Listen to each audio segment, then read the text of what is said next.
Welcome to Ratta concept YouTube channel. আজ আমরা electro discharge machining নিয়ে পড়াশোনা করব। তো ইলেকট্রো ডিসচার্জ মেশিনিং এর মেনলি এটা হচ্ছে যে সেট আপ। এর মেনলি চারটা পার্ট থাকে। একটা হচ্ছে এই সার্ভো মোটর মেকানিজমের একটা পার্ট, এটা যদি আমরা 1 নাম্বার ধরে চলি। 2 নাম্বার হচ্ছে যে এখানে এই যে পাওয়ার সাপ্লাই দিচ্ছি সেটাকে যদি আমি 2 নাম্বার ধরে চলি। আর 3 নাম্বার হচ্ছে যে টুলটা সবসময় ইলেকট্রো ডিসচার্জ, মানে এখানে টুলটার মেটেরিয়াল অলওয়েজ আমার হচ্ছে যে এই মেটেরিয়ালটাকে কন্ডাক্টিভ, ইলেকট্রিক কন্ডাক্টিভ মেটেরিয়াল হতে হবে।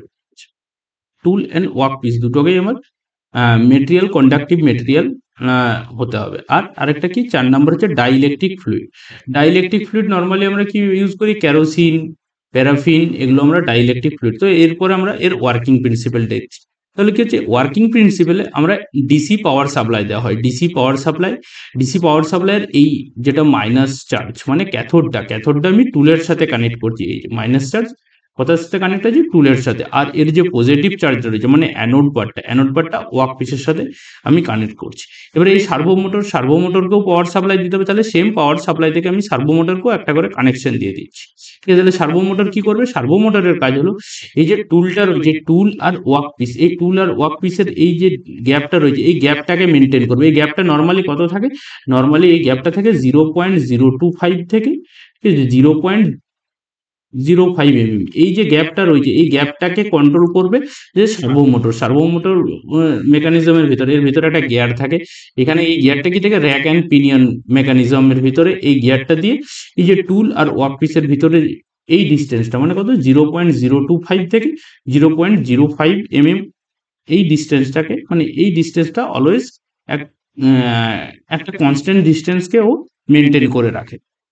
তাহলে এরপরে মেশিনিং ডিসচার্জটা হয় কিভাবে, এখান থেকে কি হচ্ছে, এই যে ডিসি পাওয়ার সাপ্লাই আমরা কত দিই, নর্মালি ডিসি পাওয়ার সাপ্লাই আমাদের 40 থেকে প্রায় 300 ভোল্ট 400 ভোল্টের মতো এর ইলেকট্রিক সাপ্লাই থাকে।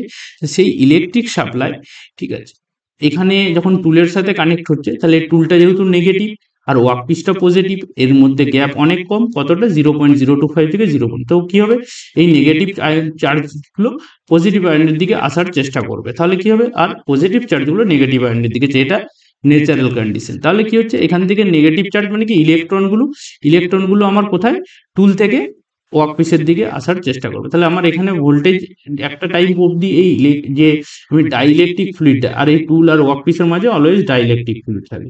তাহলে এই টুল আর ওয়ার্ক পিসের মাঝে যে ডাইইলেকট্রিক ফ্লুইডটা ছিল সেটা ফার্স্ট টাইম ভোল্টেজটাকে সাস্টেন করে যাবে, কিন্তু একটা টাইম পর যখন ভোল্টেজটা অনেকটা বাড়তে অনেকটা হাই হয়ে যাবে, তখন কি হবে, এই ডাইইলেকট্রিক ফ্লুইডটা, এই যে ডাইইলেকট্রিক ফ্লুইড এখানে যে সেই ডাইইলেকট্রিক ফ্লুইডটা ব্রেক ডাউন হয়ে যাবে। এবার ব্রেক ডাউন মানে এ আয়োনাইজড হয়ে যাবে, এও পজিটিভ আর নেগেটিভ আয়নে ভেঙে যাবে। তাহলে কি হলো, আমার তো এক টুল থেকে ওয়ার্কপিসের দিকে নেগেটিভ মানে ইলেকট্রন আসছিল, আবার কি হচ্ছে, যেহেতু ভোল্টেজটা বেড়ে গেছে তাহলে কি হচ্ছে, এই যে ডাইইলেকট্রিক ফ্লুইডটা ছিল এইটাও আয়োনাইজড হয়ে গেছে, এও ব্রেক ডাউন হয়ে গেছে। এরও যে নেগেটিভ পার্ট সেটা পজিটিভ আর নেগেটিভে ও ব্রেক ডাউন হয়ে গেছে। তাহলে কি হচ্ছে, নেগেটিভ এত ইলেকট্রন টুল থেকে আসছিল, প্লাস এই ডাইইলেকট্রিক ফ্লুইডের যে নেগেটিভ পার্টগুলো ছিল মানে নেগেটিভ ইলেকট্রনগুলো ছিল, তাহলে টুলের ইলেকট্রন প্লাস এই যে ডাইইলেকট্রিক ফ্লুইডের নেগেটিভ আয়ন এর টু ওয়ার্ক পিসের উপর একটা ইম্প্যাক্ট ফোর্স জেনারেট করবে।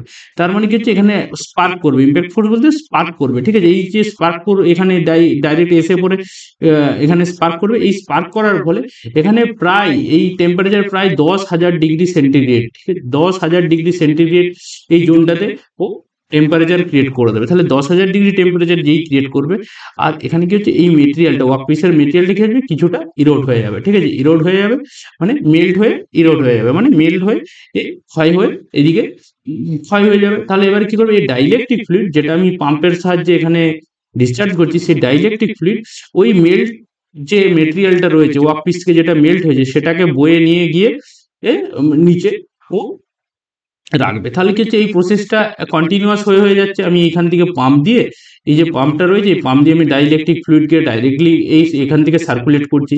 ঠিক আছে, এখানে ও ইরোড করে এই মেল্ট মেটেরিয়ালটাকে এদিকে নিয়ে চলে এসছে, ঠিক আছে, আবার এখান থেকে সাকশন নিচ্ছে, এই পাম্প সাকশন নিচ্ছে, পাম্প সাকশন নিয়ে আবার এখানে ও ডিসচার্জ করছে। ঠিক আছে, তো এই প্রসেসটা কন্টিনিউয়াসলি হতে হতে হতে থাকবে।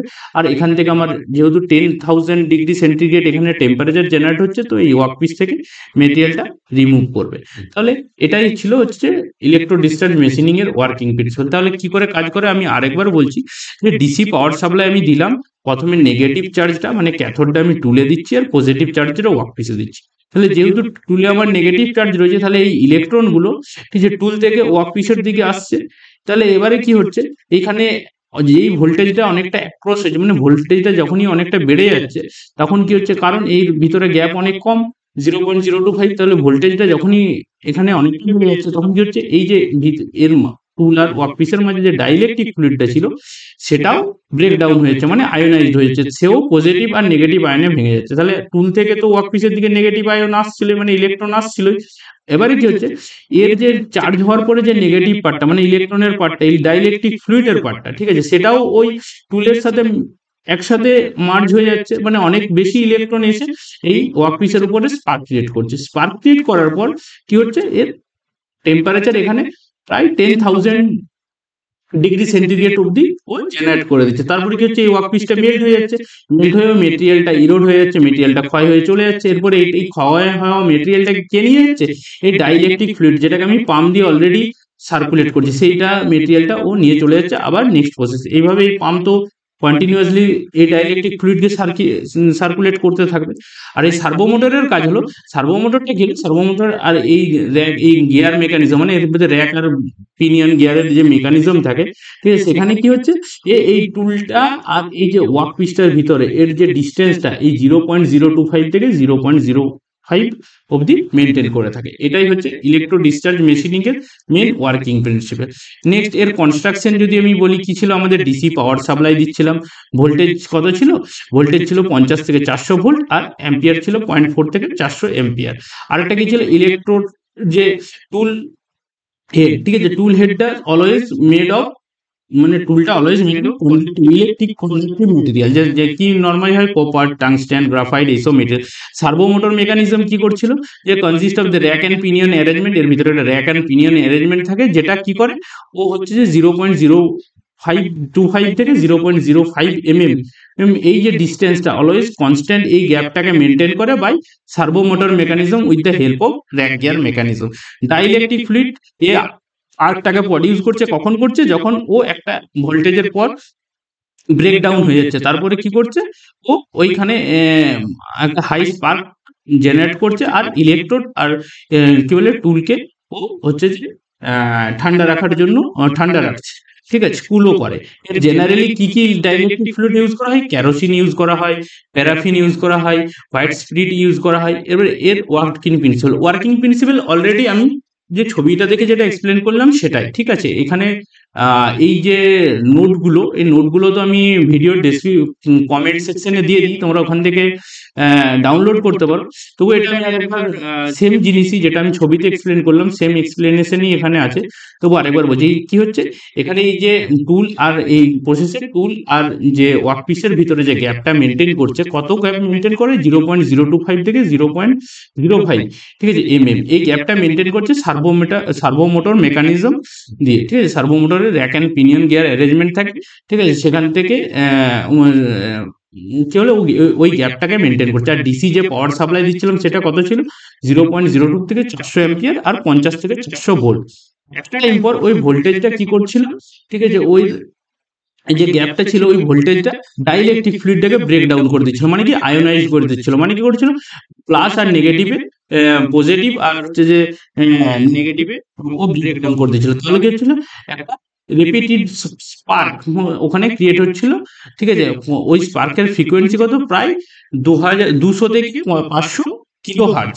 আর টেম্পারেচারটা যে জেনারেট করছিল টুল আর ওয়ার্কপিসের মাঝে, সেটা হচ্ছে 10,000 ডিগ্রি সেন্টিগ্রেড।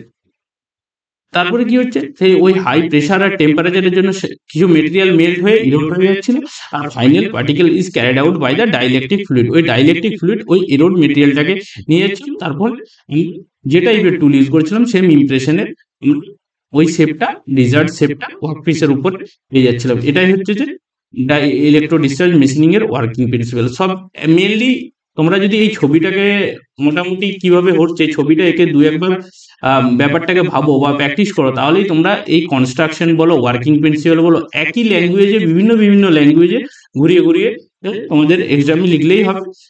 এই যে মেন মেকানিজম কি করে কাজ করছে এটা তোমাদেরকে বুঝতে হবে। নেক্সট এর অ্যাডভান্টেজ ডিসঅ্যাডভান্টেজ কি, দেখো এই আমি গ্রিন লাইনে যেগুলো লিখেছি, যতগুলো এনডিটি টেস্ট আছে মানে নন ডিস্ট্রাকটিভ টেস্ট, সরি মেশিনিং আছে, ঠিক আছে, যতগুলো নন ট্রেডিশনাল মেশিনিং আছে সব নন ট্রেডিশনাল মেশিনিং এই রেড দিক দিয়ে যেগুলো লিখেছি এই ডিসঅ্যাডভান্টেজ গুলো প্রত্যেকটা নন ট্রেডিশনাল মেশিনিং এর জন্য অ্যাপ্লিকেবল। আর যেগুলো গ্রিনে লিখেছি সেটাও হচ্ছে যে প্রত্যেকটা তোমার প্রত্যেকটা নন ট্রেডিশনাল মেশিনিং এর অ্যাডভান্টেজে কি বলে অ্যাপ্লিকেবল। আমরা যদি আগের ক্লাসটা দেখি, আগের ক্লাসে আমরা কি পড়েছিলাম, তোমার হচ্ছে যে আল্ট্রাসোনিক মেশিনিং এর এই যে গ্রিনে যেগুলো রয়েছে, ঠিক আছে, এগুলো প্রত্যেকটা মানে অল নন ট্রেডিশনাল মেশিনিং এই তোমরা এর এই অ্যাডভান্টেজ গুলো লিখতে পারো। ডিসঅ্যাডভান্টেজ গুলো সব যত অল ট্রেডিশনাল যতগুলোই নন ট্রেডিশনাল মেশিনিং হবে সবাই এই ডিসঅ্যাডভান্টেজ গুলো তোমাদের কমন, চাই যে কোনো কিছুরই হোক এইগুলো তোমরা অলওয়েজ লিখতে পারো। তাহলে আমরা আবার ইলেকট্রো ডিসচার্জ মেশিনিং এর অ্যাডভান্টেজ কি এখানে ফিরে আসি। ইলেকট্রো ডিসচার্জ মেশিনিং কি, এখানে কোনো বুটস বা চিপস এটা কি জিনিস, মানে তুমি যদি কেটে দাও এই মেটেরিয়ালটাকে, ধরো এখান থেকে একটা স্যাপকে এখান থেকে কেটেছিলে, ধরো এখানে কি এখানে অনেক সময় ওই অনেকটা মেটেরিয়াল হালকা হালকা হালকা হালকা করে থেকে যায়, সেটাকে বুটস বলা হয়। ঠিক আছে, এই চিপস ফিপস এগুলো এখানে কিছুই থাকবে না, ঠিক আছে, কাটিং যে ফোর্স থাকবে সেটা কাটিং ফোর্স এতটা মানে আমাকে কাটিং ফোর্স দিতে হবে না, কারণ কি স্পার্ক হয়েও মেটেরিয়ালটাকে ইলেকট্রিক স্পার্ক জেনারেট করেও মেল্ট করে দেবে। ঠিক আছে, this process is setup is does not read the constant operation, মানে একবার যদি সেটআপটা করে দাও অলওয়েজ যে অপারেটরকে মানে খুব কনস্ট্যান্টলি অ্যাক্টিভ থাকতে হবে সেটাও না।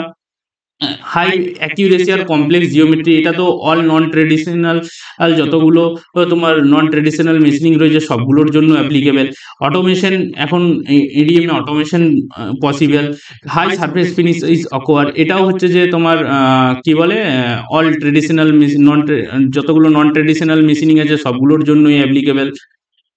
আর ডিসঅ্যাডভান্টেজ কি, অনলি ইলেকট্রো ডিসচার্জ, মানে কি বললাম ইলেকট্রো ডিসচার্জ মেশিনিং, মানে কি হবে যে যে মেটেরিয়ালটাকে আমি মেশিন করব সেটা অবশ্যই ইলেকট্রিক কন্ডাক্টিভ মেটেরিয়াল হতে হবে, তাহলেই আমি মেশিনিং করতে পারবো। নন কন্ডাক্টিভ মেটেরিয়ালকে আমি মেশিনিং করতে পারবো না, এটা একটা disadvantage. Electrode wear and heating problem is serious এই ইলেকট্রো ডিসচার্জ মেশিনিং। আর পারফেক্টলি স্কোয়ার কর্নার এখানে আমি কাটতে পারবো না বাই ইলেকট্রো ডিসচার্জ মেশিনিং। তারপরে এই যে রেডে যেগুলো লেখা রয়েছে তিনটে, স্লো মেশিনিং মানে metal removing rate slow, high power consumption, high initial cost and maintenance cost, এগুলো অল নন ট্রেডিশনাল মেশিনিং এর ক্ষেত্রে তোমরা লিখবে। ঠিক আছে, কারণ এই পয়েন্টগুলো যদি মনে রাখো তোমাদের পরীক্ষাতে যে যদি কোনোদিন অ্যাডভান্টেজ ডিসঅ্যাডভান্টেজ লিখতে দেয় তোমার তিনটে অলওয়েজ পয়েন্ট তোমাদের কমন থাকবে। আর এটার অ্যাপ্লিকেশন কোথায়, নন ডিসচার্জ সরি এটার হচ্ছে ইলেকট্রো ডিসচার্জ মেশিনিং এর অ্যাপ্লিকেশন কোথায়, it's widely use for machining the holes orifice slot and diesel fuel injector. আমরা যেমন পাওয়ার ইঞ্জিনিয়ারিং ডিজেল ইঞ্জিন পড়েছি, সেই ডিজেল ইঞ্জিনের যে ডিজেল ফুয়েল ইঞ্জেক্টর হয়, ঠিক আছে, সেই ইঞ্জেক্টরের যে হোলটা থাকে, ঠিক আছে, সেই ইঞ্জেক্টরের হোলের জন্য এটা ইউজ হয়।